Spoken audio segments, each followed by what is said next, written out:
What is up, everyone? My name is Joseph, and in this video I want to go over what I'm calling the Dummies Guide to Mythic Plus.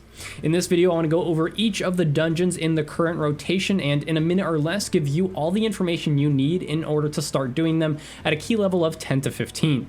These aren't the most efficient routes for the top end of players. These are really just geared to be easily puggable and easily remembered, especially for those of you who are just getting into prideful routing. I'll give you all the information you need in order to do any skips, any CCs needed, and when is a good time to lust. These are really geared towards this week's affixes, and if these are helpful, I may start doing them on a weekly basis. If you're looking for more content on how to actually run the dungeons, we upload our runs from our group to this YouTube channel, and we stream on Fridays to Twitch. Link is in the description. Now, with that out of the way, let's get into actually going over what this week's affixes are, and then we'll get into the routes for each of the dungeons. The affixes for this upcoming week are Tyrannical, Bursting, and Explosive. Now, with the recent nerf to Tyrannical, that being that bosses only have 30% additional health instead of 40%, this will actually be a pretty good week. It may not be quite as fast as the Fortified weeks. I haven't actually experienced the new Tyrannical yet, so I'm not entirely sure, but this nerf should definitely make Tyrannical not as bad as it has been in the past. Now, in terms of the other affixes, Bursting and Explosive, these are actually good affixes because they don't slow your run down too much. You do need to be careful with Bursting to make sure that you don't extend too much, and what I mean by extend is if you're on 4 stacks of Bursting and they're about to expire, and then you just accidentally kill another mob, refreshing that to 5 stacks of Bursting, that's what you want to avoid. So make sure you have a good week or at least a good visual display of Bursting so that doesn't happen. For Explosive, now it's always back and forth on who should manage Explosive, but as a general rule of thumb, just take care of it if you can. Explosives have, I think, 160 HP, so they can basically be killed in one global by any class. So if you have a spare global and you see a bunch of explosives, just help your healer or your tank out by getting rid of those explosives. And if you're a healer, since explosives have a very small health pool, your damage or DPS spells are very effective at dealing with these. So if there's no damage going out in the group, feel free to just kill some of those explosives while you're waiting for your party members to take the damage that you know they're going to take. So Tyrannical routing on the other side doesn't vary too much from Fortified, but let's go over it anyway. First off, you do not need any invis or any hard Cs to run this path. The routing is very simple. You just go in towards the entrance, you circle around this entry area, and then you need to continue on before going to Hakar because you want to make sure you have Pride on Hakar. One thing I want to note here that a lot of groups don't do is you want to skip this Enraged Spirit first by jumping from this platform to this one while mounted up, so you can do this combined pull. Since it's not fortified, it doesn't hurt too much. This spawns Pride, you go back up to Hakar, and then really just pull it all normally. The pulls are outlined in the route in the description below if you want to look at the specifics, but really it's pretty straightforward. The only thing I want to note here is that in this area right here with this urn, if you pull the Matriarch with this pull accidentally, you just have to skip these 3 and the path works out fine. Halls of Atonement does have some specific tyrannical pathing in order to get the proper Pride spawning, so let's go into it. The first pull you want is to get these 5 mobs off the start and then go left to this shard, lusting this shard. You'll then go right to pull all of these, getting a Pride for the second shard, and then be going back left to pull this pack down here. On a Tyrannical week, a non-fortified week, this pack isn't too bad, and this spawns your Pride, which you'll use for this shard as well as this pack. It doesn't have to be one pull, you can pull it in towards the end.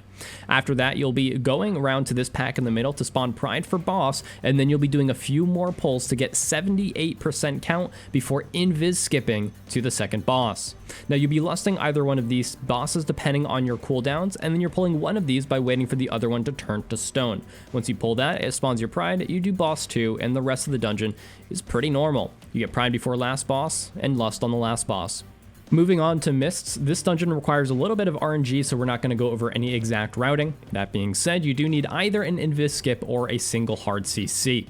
Starting off the dungeon, you can use the Night Phase skip here to do this 5-pack for the first pull into this 4-pack, and then you are going to want to skip this next pack by either invising or using a hard CC.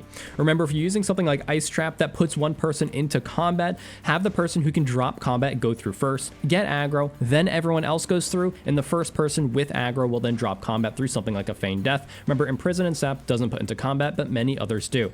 Then Lust and first boss, and the only other thing I want to mention is that you do want to pull this pack of 6 here by pulling over the wall. It's a little bit tricky, but once you get the hang of it, it's pretty consistent.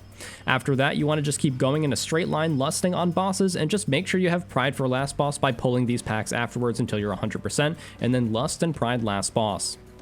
Moving on to Plaguefall, for this dungeon you do not need any invis or any hard CC except for what's needed for the first boss. I tried to keep this path simple since a lot of stuff gets ninja'd here, so a lot of it is just kind of go in a straight line. One thing to note for these two pulls, make sure you focus down the plague borers at 30%. They'll explode, damaging all allies and enemies in range, so use the plague borers to kill these mobs quickly. Then go around the side here, pull this tentacle since it always gets ninja'd anyway, and this will give you pride for boss number 2. Continue to go in a straight line, pulling the packs along your way to get pride for third boss. Skip this until after the boss, and then go back and pull this, and then go downstairs. One thing to note here is that down here you only have 15.5% count if you don't pull these slimes, so make sure you're at 84.5 before going downstairs. Since it's not fortified, feel free to pull multiple of these packs if you're confident. It is quicker, but these guys can still be dangerous even on Tyrannical. Sanguine Depths Tyrannical routing does have some slight changes just because you want to make sure you have pride on second boss, so let's get into it. Starting off, you will need at least one invis skip or a mind soothe to skip one pack, but starting off the dungeon, just walk in a straight line. Skip this by just walking around when the pat's on the opposite side, get pride for first boss, and then just pull through using these packs, or at least the pack in here, to activate this lantern if you have Venthyr. You then kill this pack right here, mind soothe this main guy, or invis past this in order to skip it, and then just go on the left side, pull in a semicircle, get pride for boss, and then continue to pull a few more extra packs. One thing to note here is that you need to have more than 69% before going down. Nice. Other than that, just pull in a straight line. You'll get pride for boss, and then just lust first boss, second boss, and last boss, depending on your damage. Moving on to Spires of Ascension, for this dungeon you will not need invisibility, but you will need hard CC, which can be substituted by invisibility.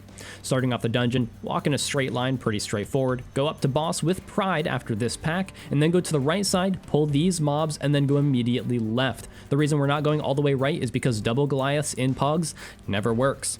The CCs come into play here where you want to CC the back mobs, solo this guy for pride, and then again continue down the path, picking up Kyrian spears on your way, get pride before second boss, and then go up here. We're going to pull this single Hellion because if not, it gets ninja'd anyway. We're going to walk on the balcony here, jump down to the stairs, CC the Warden, and then jump on the ledge to get up. If you're using a CC like Ice Trap, make sure the Hunter drops combat once everyone is up. Then pull these usurpers past this pillar here, pull the boss, grab these usurpers before going up, and then just kill these 3 angels, lust on the last boss, and you're good to go. Moving on to Necrotic Wake, there is a lot of information in this dungeon, so I've left some additional notes in the route.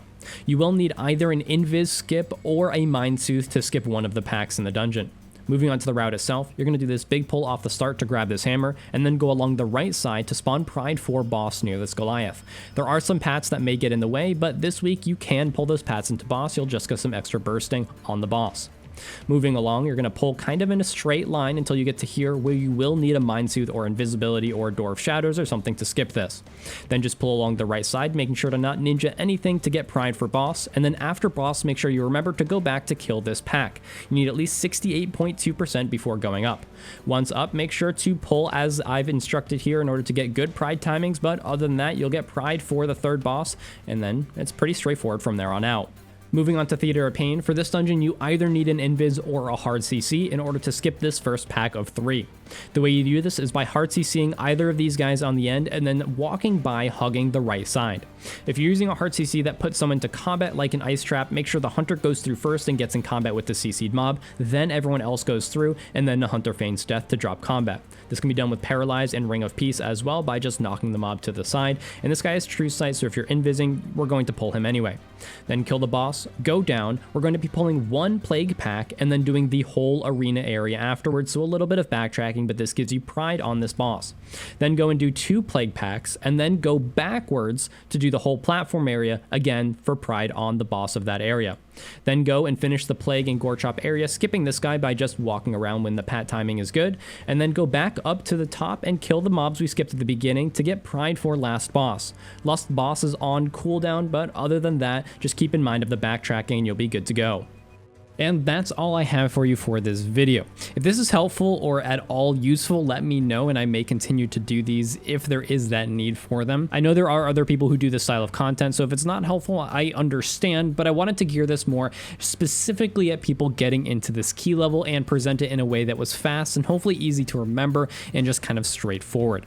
That all being said, if you did enjoy it, let us know by subscribing, liking the video, and leaving a comment down below. But that is all we have for this video. If you want to see some of our runs from our our non-meta comp. We upload them semi-frequently to this YouTube channel and stream them to Twitch on Fridays, so check that out if you'd like to.